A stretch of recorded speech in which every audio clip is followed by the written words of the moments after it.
তৃতীয় শ্রেণীতে ভর্তি ইচ্ছুক শিক্ষার্থীরা, আজকের অনলাইন ক্লাসে তোমাদের স্বাগত। আজকে দেখব কথায় লিখো বা বানান করে লিখো। দেখো, আমি এখানে বোঝানোর চেষ্টা করব কিভাবে কথায় লিখো যত বড়ই থাকুক না কেন কিভাবে সুন্দরভাবে আমরা করতে পারবো হিসাব না করে। দেখো, এখানে ধরো একটি সংখ্যা রয়েছে এরকম 3, 2, 4, 8।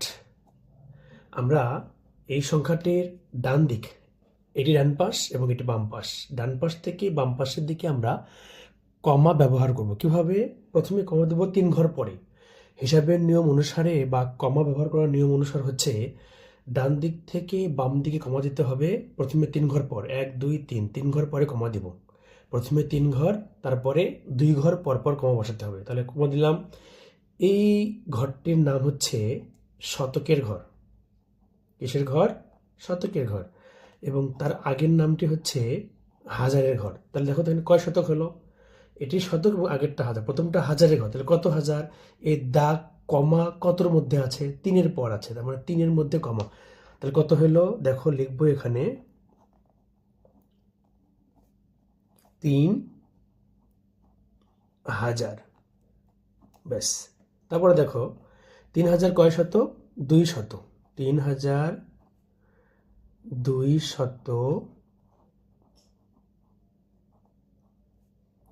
48 শেষ হয়ে গেল। দেখো আরেকটা লিখবো আমরা 2 8 6 7 3 5 দিলাম। এখানেও দেখবো ডান পাশ থেকে বাম পাশে কমা দেবো 1 2 3। প্রথমে কমা 3 ঘর পরে, তারপরে কমা 2 ঘর পর পর। এটি কিসের ঘর? শতকের ঘর। এটি হচ্ছে শতকের ঘর। তার আগেরটা হচ্ছে হাজারের ঘর এবং তার আগেরটা হচ্ছে কিসের ঘর? লক্ষর ঘর। দেখো তো এখানে শতক, হাজার, লক্ষ, কয় লক্ষ? 2 লক্ষ। এখানে লিখবো আমরা 2 লক্ষ। শতকের ঘর, হাজারের ঘর, লক্ষ, 2 লক্ষ। তারপরে কত? 86,000।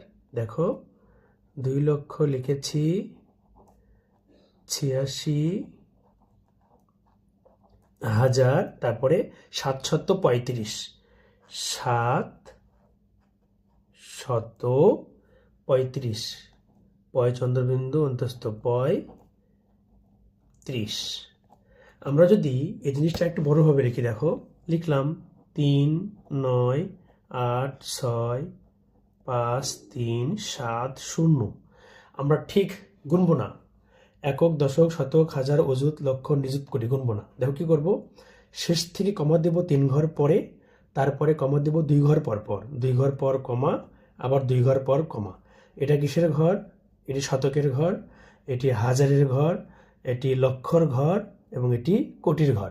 শতক, তার আগেরটা হাজার, তার আগেরটা লক্ষ, তার আগেরটা কোটি। তাহলে দেখো তো দাগ কমা কতর পরে আছে? 3-এর পর, তাহলে 3 কোটি। এখানে লিখবো আমরা 3 কোটি। 98, 98 লক্ষ। দেখো 98 লক্ষ, 3 কোটি 98 লক্ষ। শতক, হাজার, কত হাজার? এখানে দাগ যার নিচে বা যার মাঝখানে কমা রয়েছে, কমার মাঝখানে যা রয়েছে তাই। কত? 2 কমার মাঝখানে 65, তাহলে 65 লিখবো।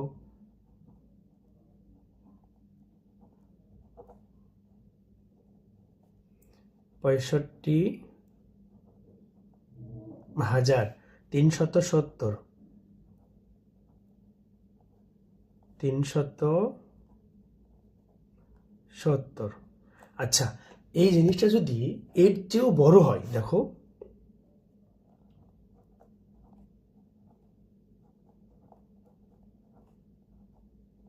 এরকম হয়ে গেল। দেখো অনেক বড় কিন্তু কথায় লেখোটা। আমরা এখানেও কমা দিব 1 2 3, 3 ঘর পরে, তারপর 2 ঘর পর পর। প্রথমে কমা 3 ঘর, তারপরে কমাগুলো 2 ঘর পর পর। যদি 2 ঘর না থাকে তখন 1 ঘর। 3 ঘর, তারপরে 2 ঘর, আবার 2 ঘর। আগের মতো। এটা কিসের ঘর? শতকের। এটা কিসের ঘর? হাজার। এটা কিসের ঘর? লক্ষ। এটা কিসের ঘর? কোটি। তাহলে কত কোটি? 48 কোটি লিখবো। 48,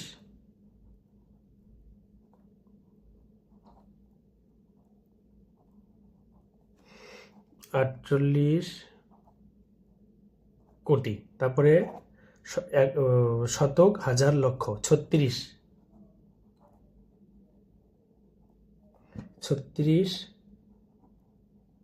লক্ষ, কত হাজার, শতক, হাজার, তাহলে 80,000। দেখো 80,832, 832। দেখো অনেক বড় বড় কথায় লিখো বা বানান করে লিখো, যদি আমরা কমা না দিয়ে লিখি তবুও লেখা সম্ভব। কিভাবে? একক, দশক, শতক, হাজার, একক, দশক, শতক, হাজার, অযুত, লক্ষ, নিযুত, কোটি। কোটির ঘরে এখানে, তাহলে কত কোটি? 48 কোটি। লিখলাম একক, দশক, শতক, হাজার, অযুত, লক্ষ, নিযুত। নিযুতে কোনো হিসাব নাই, তাহলে কত লিখবো? লক্ষ। কত লক্ষ? 36 লক্ষ। তবে এভাবে লিখলে ভুল হওয়ার সম্ভাবনা থাকে। আমার মনে হয় তোমরা যদি কথায় লেখো বা বানান করে লেখোগুলো যদি কমা দিয়ে এভাবে লেখো তাহলে ভুল হওয়ার সম্ভাবনা খুবই কম। আশা করি সকলে বুঝতে পেরেছো। এভাবে কথায় লেখো, কমা দিয়ে লিখলে যত বড়ই সংখ্যা থাকুক না কেন কোনো ধরনের ভুল হবে না। এ পর্যন্ত ভালো থাকবে, আবার দেখা হবে পরের ভিডিওতে।